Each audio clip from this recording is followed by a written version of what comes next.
YouTube, how's it going? The Goat House is back with another 7-round NFL mock draft. This one is for the Baltimore Ravens. We're doing every single team.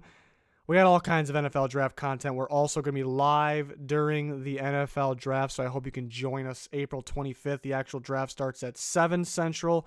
We're going to be live a little earlier at 6:30. Live predictions, breakdowns, analysis, and then we'll do our grade videos after too. So it's going to be a lot of fun. Breaking down the draft as it's live. Can't wait for that. So I hope you can join us. And we have plenty more NFL content to get to before the actual drafts. Subscriber goals at 20K. Please help us get there. Support's been great. Clicking the like button, notification button, subscribe button, all that would be much appreciated. Let's go on to the Ravens. I don't think they have a whole bunch of huge needs except for wide receiver. I have them going wide receiver with their first pick. Multiple different directions they can go here. I really like Marquise Brown with Lamar Jackson. I think that makes a ton of sense there. Guy that can play in the slot, can play outside. I think another guy, there's a lot of guys this year I feel like that teams are going to be split on. Every year there's a few prospects, but this year I think there's a lot. Brown, I think there's definitely going to be teams that have him number 1 on their board for receivers, number 1 ranked receiver. And there's probably teams that maybe have him around 4, maybe even 5. That last game against Alabama was not a good one for him. A lot of drops, not a good game. But he was playing hurt. You still expect him to catch the ball. And then the injury comes into play too. But teams maybe see like a Tyreek Hill type player in him. Or T.Y. I like the T.Y. Hilton comparison. And I think him in that fast-paced offense with Lamar Jackson makes a lot of sense. I do like A.J. Brown too. I like N'Keal Harry a lot, but I think Marquise Brown and A.J. Brown make a little more sense in the Ravens offense, even though N'Keal Harry is my number 1 wide receiver, so that would be good as well. But just trying to see what fits in that offense, what fits with Lamar Jackson. Most likely one of the Browns, Marquise Brown or A.J. Brown. But let's see if they finally value the receiver position. They really need to. I like this Ravens team, even though they lost some defensive pieces. I think they have the right guys to step up. Talked about them during the year, that they had the best depth maybe I've ever seen on defense in football. So those guys are going to step up. They do need some other pieces, but they need to focus on this receiver position. They really do. I hope they do so. Moving on to their next pick, which is the 3rd round, they have 2, O'Shane Ximines. I really like in their defense. I think he fits. I think he's their type of guy. A good Zadarius Smith replacement. Maybe he doesn't start right away because they do have other guys. They're expecting Tim Williams and Tyus Bowser to step up, which I expect them to as well. But Ximines is that type of guy. He's a Ravens type of guy. He can be a defensive end in a 4-3, a 3-4 outside linebacker, and in this case, that's what he would be, 3-4 outside linebacker. Very good tape, high motor guy, big playmaker, gets the sacks, obviously gets the pressure. At one point I thought maybe 2nd round, which he still could go 2nd, but I think he gets to the 3rd a little bit, didn't play the best competition. There was times where he did, if I had to point out some weakness, kind of looked lost a little bit, but he's an excellent player, huge upside. I think it'll be a great pick in the 3rd, and again, I just see him as a Ravens pass rusher. Other 3rd round pick, Trey Lamar, linebacker from Clemson. They need another middle linebacker. So they get the outside linebacker, they need another middle linebacker. They got guys to step up. They drafted Kenny Young a year ago. He was pretty good when rotating in, so he's going to step up in place of C.J. Mosley. So Lamar could be a rotation guy, but we see the Ravens like to rotate with their depth. They want to throw guys in there at middle linebacker, outside linebacker, and they have plenty of depth at corner, ridiculous depth, so they're fine there. But they want to make sure, they always value defense, and they always value the depth of the guys that can even make an impact right away, guys like Trey Lamar, guys like Ximines. So they will go get these guys. I just hope they go receiver at some point here, at least twice. And then their next pick, Connor McGovern from Penn State. He can play center. He can play guard. I think we're looking at a potential left guard for them here. They got Yanda on the right. Maybe not instantly starting left guard, but maybe the future, center or guard for the Ravens. So good value there. He potentially could get taken in the 3rd round. This is the best case scenario mock here, but realistic. Next round, I have them going another receiver, which they need to do. They get more of the shifty guy, Marquise Brown, but now they get Preston Williams from Colorado State. Really could do it all. He plays outside, but you can throw a screen to him if you want. He's very good down the sideline, very good after the catch.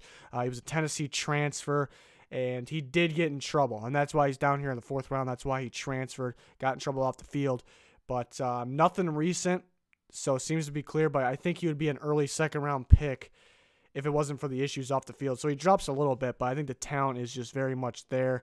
I wish the pro day was a little better, But yeah, you look at the tape, talent is there. I think it's a receiver that the Ravens would like on the outside. So they get Marquise Brown, and now they get Preston Williams. So they definitely need multiple receivers. I had them going with 2 in this draft, but they could even go 3. Next pick, Kingsley Keke from Texas A&M. Some people view him as more as a 4-3 defensive end. I can see it, but I really like him as a 3-4 defensive end. And that's what the Ravens run, obviously, and they can use a defensive end. Maybe not a guy to start right away, but a guy that can rotate in. I like Keke as a 3-4 end. He has a lot of upside there. If you plug him in there and develop under the NFL coaching staff there, I think he'd be a heck of a 3-4 end. That's just kind of just my take. There's some guys that I like that I think that are better off 3-4 end, 4-3 end. He's a 3-4 end for me. I would like this pick very much. I think it's a fit. Haven't really heard much about it, but I think it's a good fit there. Next pick, we got 2 more picks here for the Ravens. So even though no second rounder, pretty good amount of picks. Darius West. So at this point, it's safety depth. Earl Thomas just broke his leg last year, so you do need some depth here. And then Tony Jefferson, had an excellent year last year, but he's, kind of getting up there in age, but I still expect good play from him. So you need some good depth. Darius West is a guy that can be that depth for either safety position, and he can line up in the box as well if you need him to in some kind of rotation. But they do have some other guys. They drafted Elliott last year. I like that pick, but he was a later pick as well. You just need to make sure you have the depth here with Earl Thomas because, I think he's one of the better safeties in football. I think it was a good signing, but it's still kind of in the back of my mind here that, he just broke his leg last year, so he could get hurt. It's realistic. So you got to make sure you have the guys that can start and then rotate in, such as a Darius West here. And then the last pick, I am going with Max Crosby, pass rusher from Eastern Michigan. He played more of a defensive end, but you can see he's, thin, undersized, I guess you can say. He's got length, but so I think because maybe the lack of strength, I don't know if he plays in a line. He's been meeting with a lot of teams, too. People are intrigued by him because his tape's good, his production's good, but it's a guy you need to work with, put in your strength program a little bit. But he's got the speed, too. He tested very well at the combine. So I think he's more of a 3-4 outside linebacker, but with time.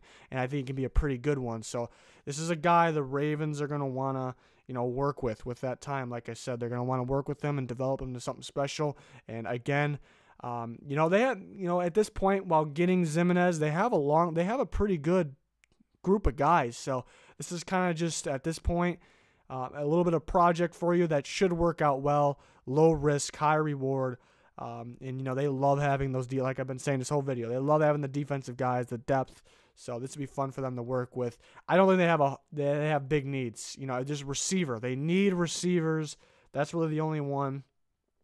I think for running back, that's a big question too because you have a few good ones. You got Mark Ingram, Gus Edwards, and Dixon. So you have some good ones. So if you're gonna go running back, it better be Josh Jacobs or David Montgomery or Darrell Henderson. Probably not even those guys. Probably it better be Josh Jacobs or go home. That's just my opinion. So most likely in this scenario, obviously, I have them going home with that. No, not getting a running back because they have the guys there, but do they have that top tier running back? What has Ingram got left? I think he's solid. Gus Edwards look pretty solid. So that could be a wild card. They could go running back. Like I said, they could go at multiple receivers because the way their team sits minus the receivers, I think they can contend.